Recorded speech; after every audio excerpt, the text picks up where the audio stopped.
0. I'm pleased to introduce today's expert, Dr. Ari Tuckman. Ari Tuckman, Doctor of Psychology, holds a MBA, has given more than 300 presentations, and routinely earns excellent reviews for his ability to make complicated information understandable and useful.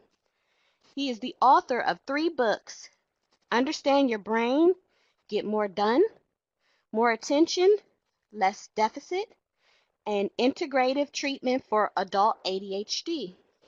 His podcast has more than 100 episodes and more than 2 million downloads.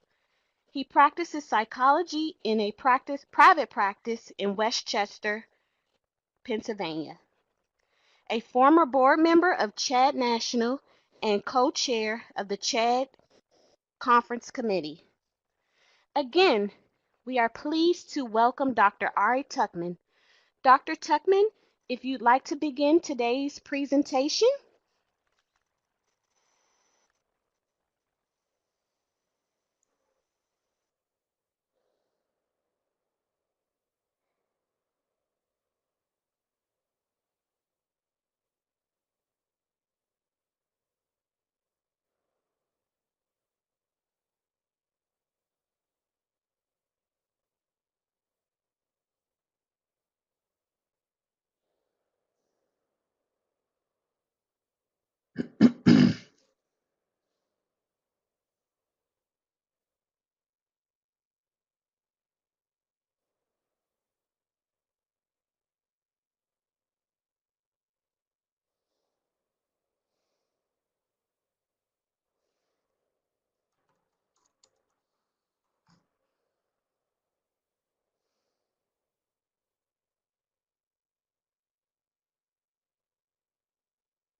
Okay, can anybody hear me?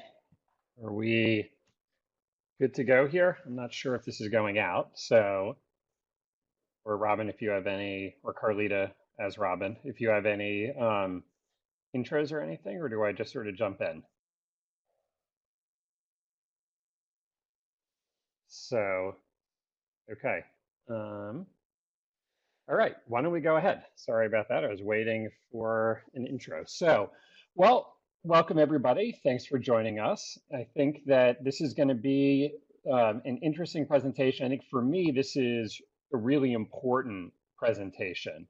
And the reason is that this is really sort of like my third evolution in understanding ADHD. So back when I started 20 years ago as a psychologist working with folks with ADHD, I understood ADHD really just as, I don't know, like that list of symptoms that we're all familiar with. So gets distracted, disorganized, whatever, all that standard stuff that everybody is so familiar with.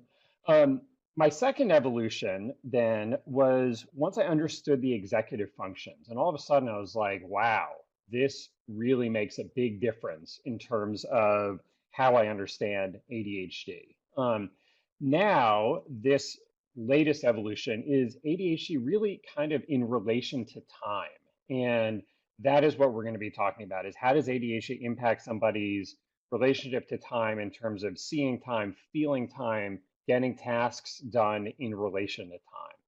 So Russell Barkley, a brilliant man of many excellent quotes, has a quote here that I use where he says, time is the ultimate yet nearly invisible disability afflicting those with ADHD. So in other words, ADHD is really, I used to say ADHD is all about executive functions. Now what I say is ADHD is all about time. And as we spend the next hour or so, hopefully you'll get a sense of kind of why that is and all the many ways that it is. And that helps you sort of put the pieces together and understand some of what you're seeing either in your life, your kids' life, your partners, your clients, your students, whatever it is that brings you to this webinar. So let's begin with just some sort of basics about the sense of time. So probably most people listening have at least heard the words executive function. And sense of time is one of those executive functions. There are a number of other executive functions like working memory and others that we're going to talk about, but sense of time is one of those executive functions. And it involves this sort of like dynamic, fluid shifting of kind of mental resources and energy and time among all the various tasks that we could be doing at any given moment, all the various goals and priorities and interests that we have. As you progress through life, from childhood to adolescence to adulthood, um, being good at time management becomes increasingly important. And as with any other human ability, it sort of exists on a bit of a bell curve in the sense that some people have a really great sense of time. Their internal clock ticks really loudly. They're aware of time, they use it well, they know how to manage it. And then there are those, for a lot of different reasons potentially, who they just don't hear and feel time in the same sort of way. Like time ticks a little bit more softly. Um, so fortunately, though, even if your internal sense of time is not very strong, we can supplement those internal abilities with plenty of external systems, tools, and strategies. And that's part of what we're going to be talking about here today, is trying to take in the theory and the science and applying it into everyday real life. But just to set the stage a little bit more, often we talk about time management as if it's like one thing, but really time management is a lot of different things. There's a lot of sub abilities under the umbrella of time management. So um, here is not at all a complete list, but here is something of a list, just to give you kind of a flavor of what we're talking about. So on the one hand, there's elements of sort of setting priorities among competing options. So you got all these different things to do, different time. They're going to take different amounts of time. They have different deadlines. What do I do now? What do I do later? Et cetera, et cetera. So figuring out that plan amongst all these different competing options. Their ability to predict how long an activity takes. And some people are really good, and some people tend to really underestimate, some people tend to really overestimate. It's the ability to sequence various activities. So for example, if I need to call the bank and I need to call my friend, well, my friend's probably going to be available tonight. The bank is not. So maybe I call the bank first. It's the ability to monitor the passage of time during activities, particularly interesting activities, so that hyper focus of getting locked into an activity and not noticing time going by. There's also the ability of noticing the approach and then ultimately the arrival of a specific time. So, ooh, I got to leave at 3:15 today. What time is it now? How much do I have? Okay, what about now? Okay, what about now? And then finally, the ability to readjust priorities and activities in relation to time as the circumstances change. Uh-oh, I spent too long on that. Or, oh no, the printer is not working. Now what do I do? What do I change? What do I drop? How do I sort of shift my approach here? Now, often when I talk to people, talk to clients in my office or whoever, and they sort of say like, oh yeah, I struggle with time management, or my kid struggles with time management. Often what seems like a time management problem can be a little bit more fundamentally a distraction management problem. And the reason is this: you can have a great plan for how you're going to spend your day, but if you get distracted and pulled off onto other things, then that plan goes out the window as soon as your attention goes somewhere it's not supposed to. So managing time well often begins or incorporates managing distractions well. And of course, a lot of what we do with ADHD is about managing the external environment. How do we make the stuff we want to pay attention to stand out more? How do we make the distractions stand out less? And the hyper focus of ADHD, that thing of getting locked in, particularly in something enjoyable, and losing track of time, it on the surface it looks like really good attention, but in reality, what it is a lack of awareness of time passing. So one way of thinking about it is getting kind of distracted in quotes by the current task and forgetting to monitor time, forgetting what else is coming. Which brings us then to one of the other executive functions, which is working memory. And we use working memory basically to store what we're paying attention to.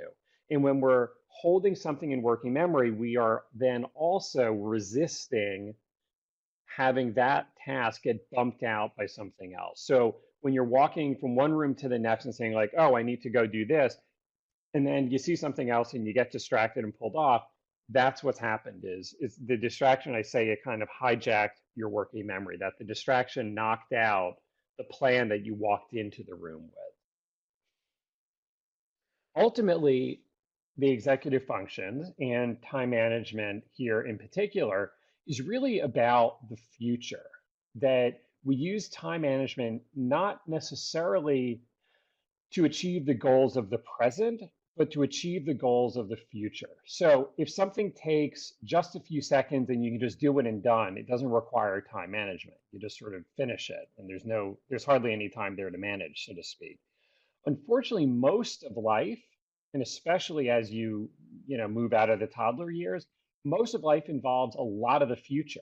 Like it's all about the future. And whether it's school, doing homework today so you can get a good grade at the end of the marking period, whether it's about work, of planning ahead so you have something to eat for dinner, planning ahead for retirement, which could be 50 years down the road or 40 years down the road. It's really about preparing for the future and maximizing the future, not just what's going to be most interesting in the present.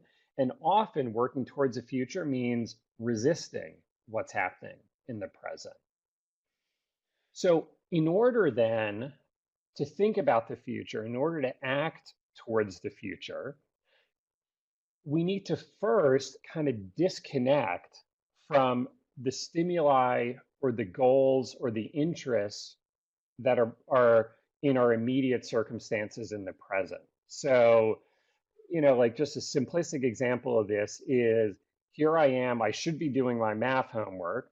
Ooh, that girl I'm kind of hot on, she just texted me, right? So, in order to say, no, math is more important, put the phone away, don't look at it, that's not the thing to be paying attention to right now. In order to work towards that future good math grade, I need to resist the temptation of the present moment. And this is the stuff that Russell Barkley talks about in his executive function theory of ADHD when he talks about response inhibition. So in other words, inhibiting, holding back a response to whatever is going on in the immediate moment so that the executive functions can kick in and do their thing.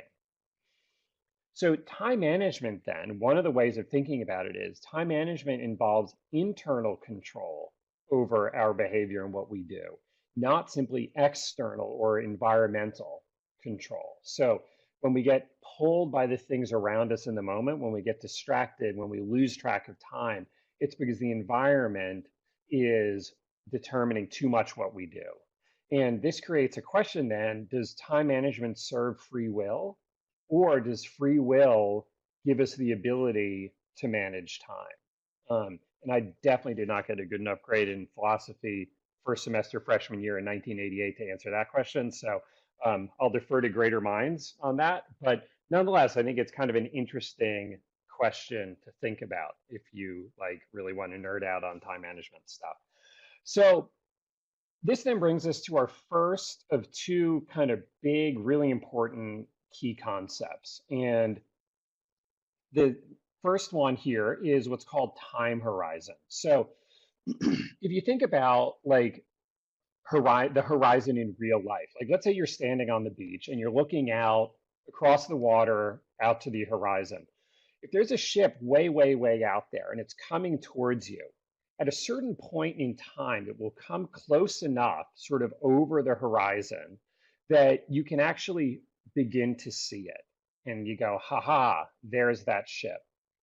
And then the closer it gets, the bigger it gets, and the more you may begin to do something in relation to the arrival of this ship. Of course, depending if there are friends or enemies on that ship. So time horizon is sort of like that, except instead of physical space, it's the space of time. So the simplest way to sort of explain this is if today is Monday and you have a test on Friday or let's say, a big sales meeting pitch on Friday if you're a kid or an adult. Um, how much do you see that Friday deadline here on Monday? Um, if you're 10, Friday doesn't really exist that much. You don't really see it that clearly on Monday. Where you see Friday is like maybe Wednesday, probably Thursday. Um, if you're 40, you may see Friday a whole lot earlier. So the older we get, the further out in time we can sort of see and be motivated to do something about it. And we'll talk a little bit more about this. Um, Now, of course, the more interesting something is, the more likely you are to be motivated. So it's not just about time alone. It's about time, but also how interesting something is. So if something is really appealing, you might get going. If your mom is hassling you on Monday about that stupid test on Friday, you might get going. Not because you care about the test, but because mom is giving you a hard time about it. So you are motivated, but again, it's not about Friday. It's about mom right now in your face, or it's about you can't watch TV until you finish your homework. So Barkley also talks about, he kind of coined this term future myopia, or at least maybe he didn't coin it, but that's where I first saw it. Um, so future myopia, meaning trouble seeing the future, which leads to this idea that often kind of gets quoted, which is, it's a little bit tongue in cheek, but there's kind of a seed of truth in it that for folks with ADHD, there are two times. There's now, and then there's not now. And pretty much everything into the future becomes not now. Now, obviously, that's like a huge oversimplification, and it's not actually like that. But what it does, sort of the deeper truth that it kind of gets to, is the idea that folks with ADHD have a shorter time horizon for their age. So, a 10-year-old will have a shorter time horizon than a 15-year-old, which will have a shorter time horizon than a 20 or a 30-year-old. So, in other words, the older you get, conceivably, generally speaking, group averages, you tend to think further into the future. So, what happens then for folks with ADHD is that they don't plan into the future as consistently because they don't see the future and they're not sort of motivated to be kind of spurred to action until the deadline becomes closer to the now. So this is that old thing of like, again, the big test on Friday, on Monday, I don't know. Wait. I think we have. Do we have a test on Monday? I don't know. I don't remember. No, I don't think we do. Tuesday. I don't know. Not much different. Wednesday. I think someone in class said something about a test. I'm not really sure. Thursday night. Oh my God. Now I realize. Now I remember I have a test. So it creates a situation where there's sort of like, and this is a little bit of an overstatement, but there's sort of like apathetic procrastination followed by suddenly frantic scrambling at the last minute. And the problem is, no matter how terrible this Thursday night is, next Monday does not work out any differently. Because again, next Monday, they don't feel next Friday's test anymore strongly. They don't see it any more clearly. So now the thing then for all of us is that life involves continuous choices. That at any given moment, there's lots of different things that you can do, and some of them are fun, and some of them are important, and some of them are just sort of annoying and stupid, and some of them are just entertaining and stupid, and some of them are like super important but not really that clear. So like for example, if I think about like, well, what do I want to do on Saturday? I could say, well, I should really spend more time with my son. Maybe we'll go, maybe we'll play some ping pong. Maybe we'll go for a walk. I might think like, the dog, we should really take him out. But then again, the basement's kind of a wreck. We should really kind of get something on that. And, I should really go to the gym as well now that I think about it. If we cooked a bunch of food for the week, that would really kind of, right? So like any of us can think of 50 things that we could be doing at any given moment. Um, it's the executive functions then that allow us to sort of sort through all these possibilities and figure out what's the best combination of compromises that will create, hopefully, a better future for ourselves and for the people that we care about. So there's always kind of a cost benefit between these pursuing this goal versus that one versus the other one.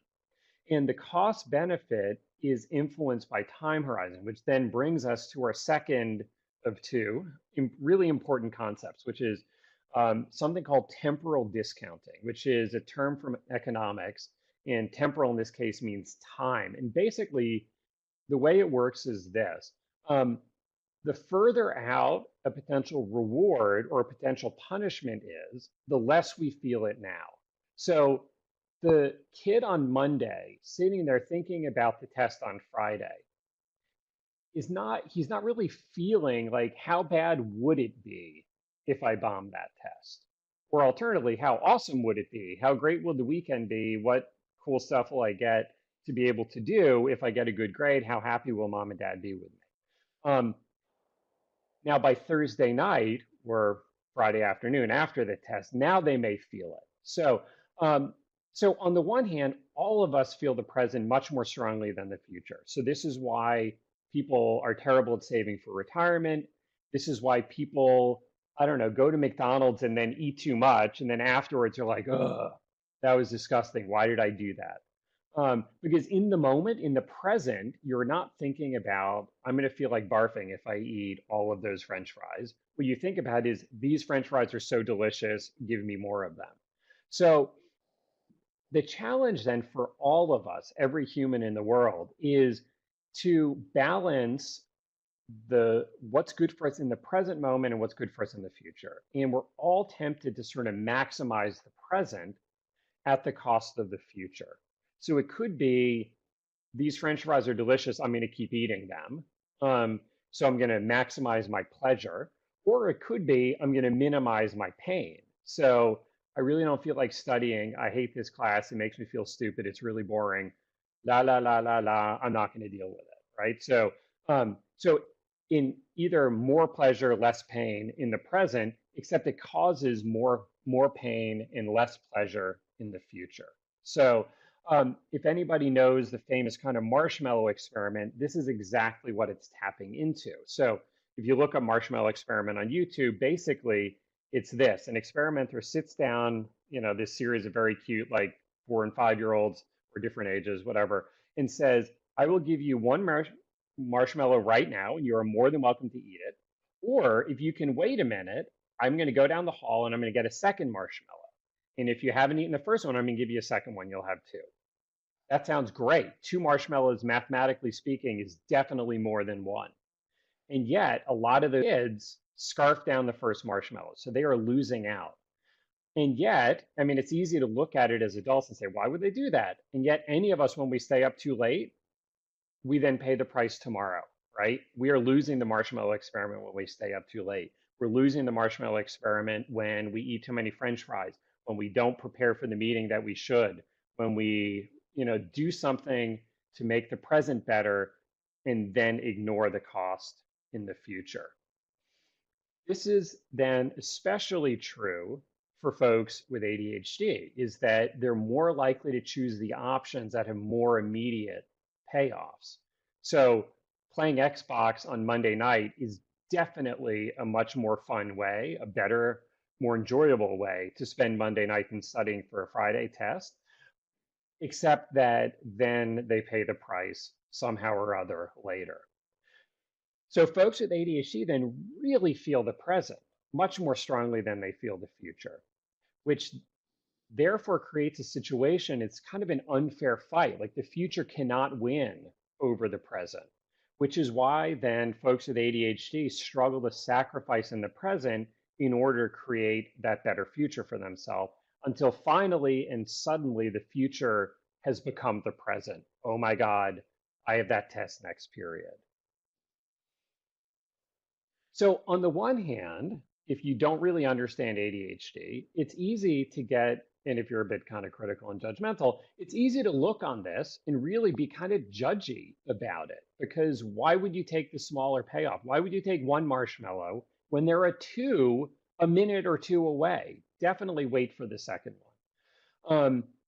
And yet, if you sort of think about it in terms of like time horizon, in terms of temporal discounting, those with ADHD are actually making reasonable decisions based on what they see and based on how they feel in that moment. So they're reasonable, they're just sort of perhaps ill-fated in the sense that they don't ultimately serve their future as well as they might hope. And unfortunately, and this is a thing I don't need to say because if you're on this call, you know this, past experience doesn't change what happens next time. Because in the next time, despite whatever self-blame or recrimination, despite whatever promises, it doesn't necessarily change it. And by the way, neither do guilt-inducing lectures. So no matter how terrible you feel on Friday afternoon, next Monday, it doesn't have enough of an impact to change it. If it did, you wouldn't be on this webinar. So if you are too absorbed in the rewards and punishments of the moment, if you're too stuck on the stimuli around you right now, it makes it harder to not only think about the future, which involves the executive function known as forethought, um, but it also involves the ability to access the past, or the executive function that in my writing I call hindsight, which is sort of the ability to look back and say, okay, here we are Monday night. Um, I had a few tests from this teacher. How bad are the tests? How hard are they? How am I doing? How well do I know the material? How have I done on the homework? Let me think about what I need to do, right? So folks with ADHD can do this if they're prompted to, but in the moment they tend not to do it. And that's because of that insufficient response inhibition that they don't, it's not like they sit there and really sort of game it out and they think about, okay, Monday night, do it, don't do it, what do I think? It's sort of like it doesn't even happen. Like they don't spend enough time to really sort of pause and think through what it is that they might do. So this then brings us to yet another Russell Barkley quote. If you're going to talk about ADHD and definitely anything related to executive functions, Russell Barkley's a guy you want to be quoting a lot. So he says, time and the future are the enemies of people with ADHD when it comes to task accomplishment and performance towards a goal. And it just sort of reminds me, I had some client, I don't know, 10 years ago or something, I don't even remember when, but he had this awesome line where he had a coworker who said to him very astutely, I can ask you to do anything right now, biggest, hairiest, worst project. If I ask you, can you do this thing right now? And you'll do an awesome job on it. But anything I ask you to do later, like it's kind of a crapshoot as to whether it works out or not. And that's exactly what we're talking about here. If it's in the now, he does great. If it involves time management, planning, activating on something earlier, then he struggles. And that's the ADHD part of it. So in order then, that's kind of the theory, the background to understand how ADHD impacts the sense of time, the ability to manage time. We're now going to shift a little bit into okay, that's great. Now what do I do with it? Like, how do I make my life, my kids' life, my students, my clients' life, how do we make people's lives better with this?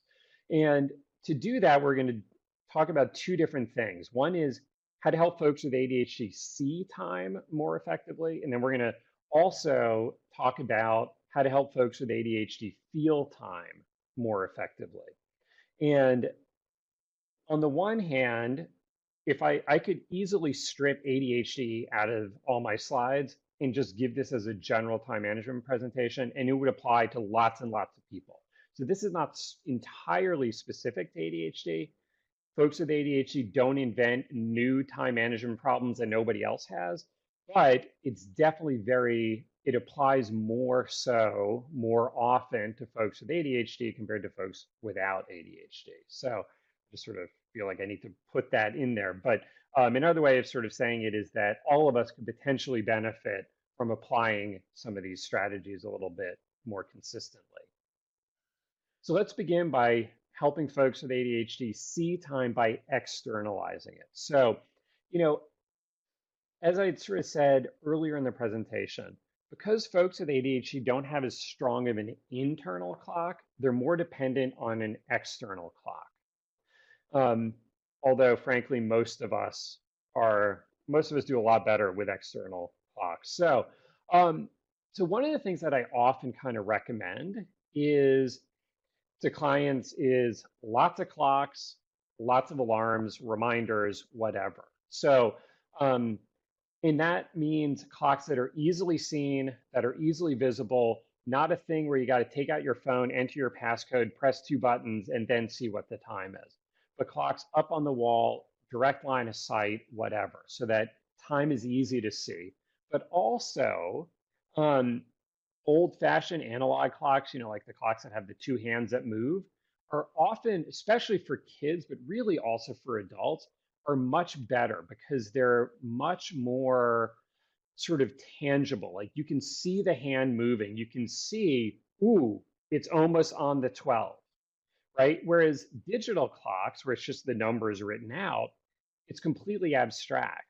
So 10:59 doesn't really look super different from 11 o'clock, if you know what I mean. Like it doesn't sort of have that call to action, so to speak, that a sweeping analog clock hand might. But also, in addition to just generally having lots of clocks, also lots of alarms, lots of reminders, lots of stuff that helps you recognize, ooh, it is now this time, or oh, now is the time that I need to start transitioning to that other thing. Of course, just because you have clocks and just because you have reminders, that alone doesn't do the trick. You need to actually like look at them. And then when you look at them, you need to actually take into account what they say. So when the alarm goes off, that you actually do something with it. So just as like a silly example, long ago when I was running the Northern Virginia CHAD Adult ADHD Support Group, there's a guy in the group who told this story that at night he'd often get kind of lost in time on his computer and then he'd get to bed too late. So he set up a timer on his light so they'd go off at like, I don't know, let's say 11 o'clock. And we're like, wow, that's really great. That's awesome. And he's like, yeah, but then the problem is like I'm really good at working in the dark, right? So it's like half of a solution. So, but at least at that point, he knows it's 11. So he can't say, I did not realize it was time to go to bed. He might still make a bad choice to stay up too late, but that's completely different than not being aware of it. And we'll talk a little bit more about this kind of towards the end. But at least you need to begin by knowing what time it is. So I have a saying that I'll sort of say this with clients that it's hard to do the right thing at the right time if you don't know first what time it actually is, but also what are you supposed to be doing now? Like, am I on track? Am I being productive? Am I making good use of the time? I don't know. What time is it and what should I be doing? Because, time management is tasks in relation to time. So you got to know both things. What's the task and what's the time? So unfortunately, for many of our family and friends, a functional schedule system, meaning not perfect but good enough, it really is kind of a prerequisite for a less chaotic life. I'm definitely not going to put a moral judgment on it. You can live your life any way you want to, but if you want your life to be less chaotic, you kind of got to have some sort of a schedule system, something that pretty much works like sort of most of the time. So again, not 100%, let's not set a bar we can't reach, but something that helps you manage time more effectively. Or as I sometimes say, if you can remember inside your head everything you have going on in your life, it means you don't have enough going on in your life. Like your life should not be so small and boring that you can remember in your head everything that you got to do.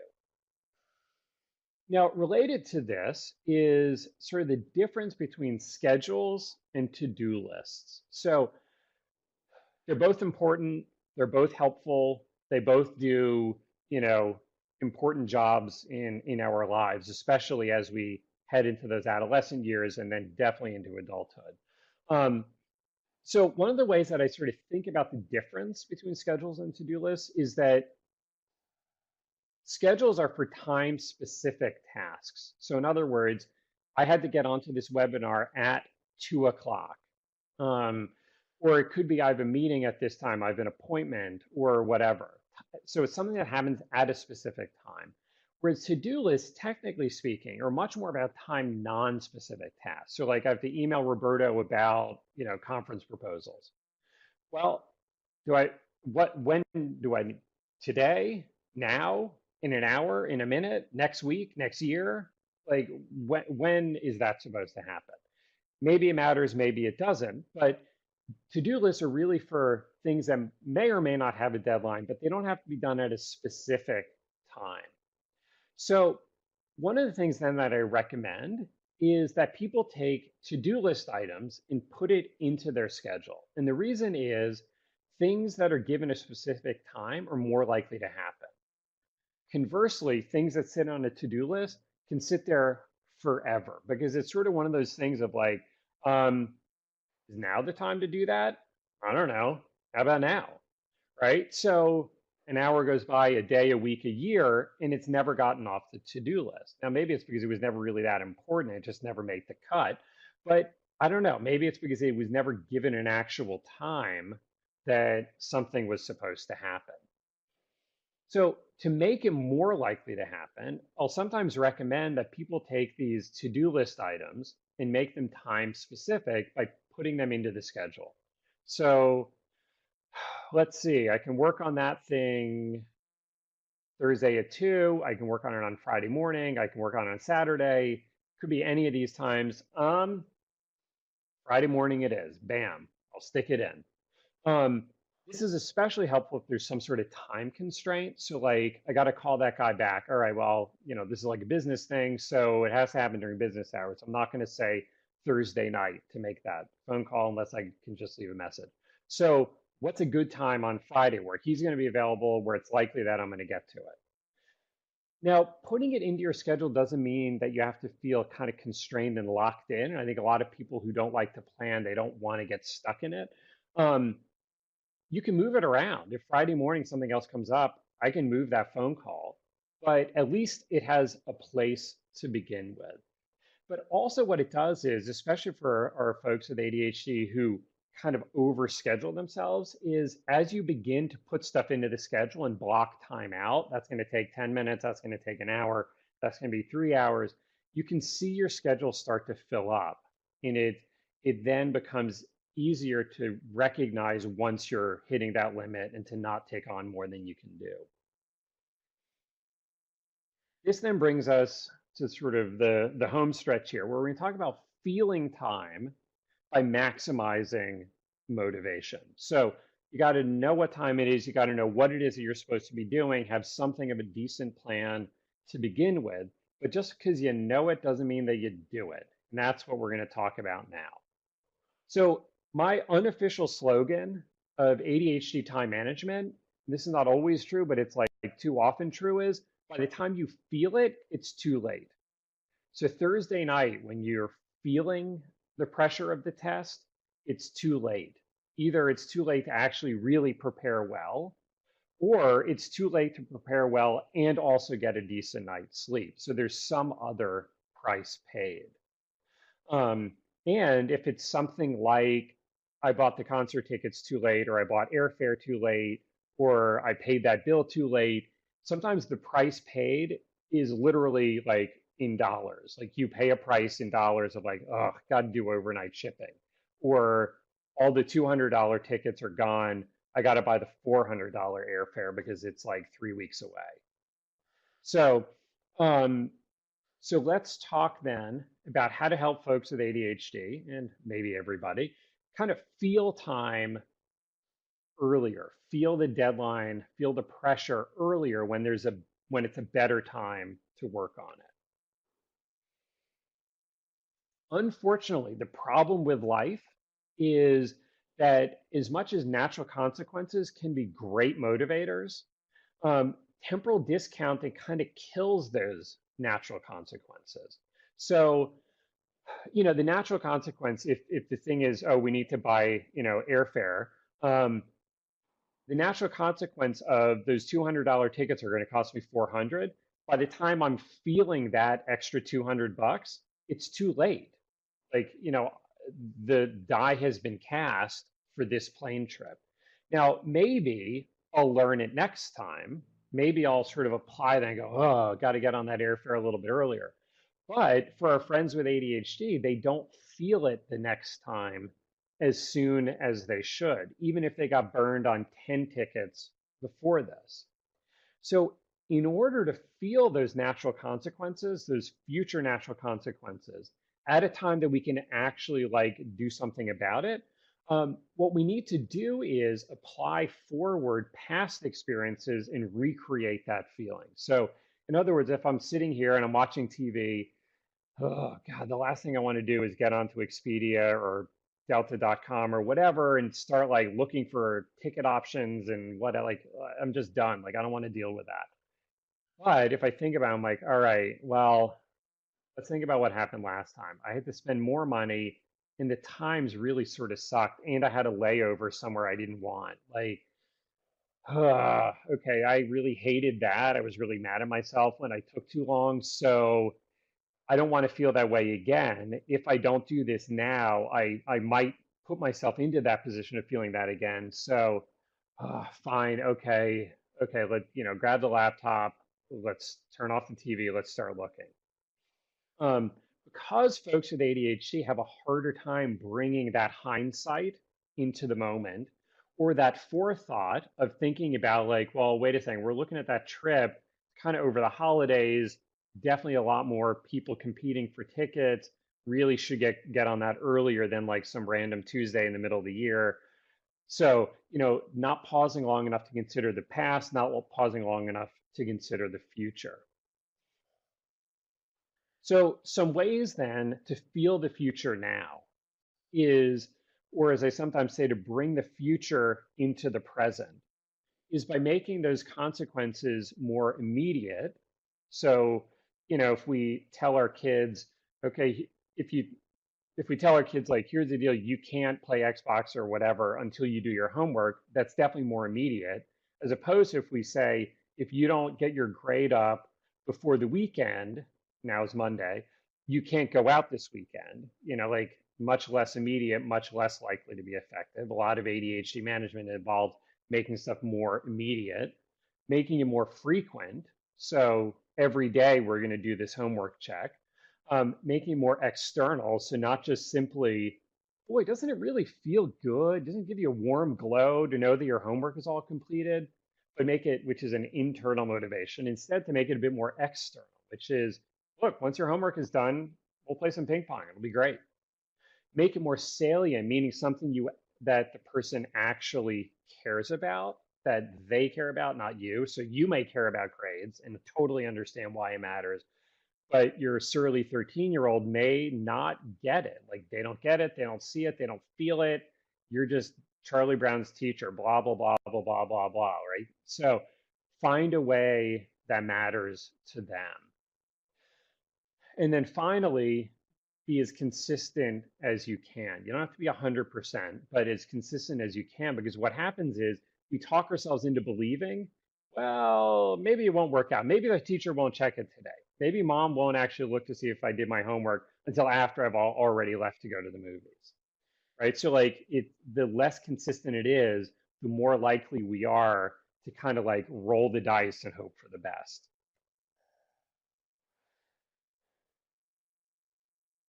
We talked about folks with ADHD struggling with that response inhibition. Now, the counter to that, which is super easy to say, and I acknowledge it's definitely harder to do, but I still think it's worth saying, it's worth aspiring to, it's worth practicing, is this idea of pause and picture. And the way that we compensate for temporal discounting is by really making a point. If it's ourself, we do this in our head. If it's our kid, maybe our partner, we can help them do this by sort of verbalizing it, pointing it out, kind of walking them through this.